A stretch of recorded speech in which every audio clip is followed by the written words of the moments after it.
Good day to everyone. Today I would like to share how to edit read-only Excel files on mobile. Let me show you how to do that.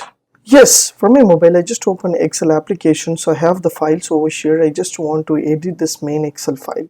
Once I open main Excel files, there will be a read-only will be there. So to prevent accidental changes will be there.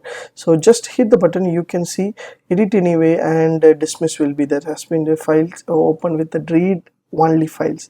So what I have to do here, so on top, if you want to edit this file, you can just click here to edit anyway to edit the file, or just click here to save as a another file. So I just want to save as a file this device and main Excel. I just want to give a main Excel 1 and or something else. I just want to save as a downloads file. I just save the file. So now main Excel 1 is saved over here. So I just want to edit the file over here. So simple and easiest tip, I just save the file over here. So my files will be there in a main Excel 1, which is downloaded things, so it will be stored here so that it will be easy for me to have access with that.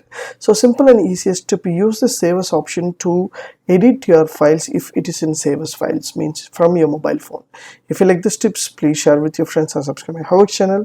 Thanks for watching, dear friends. Have a great and good day.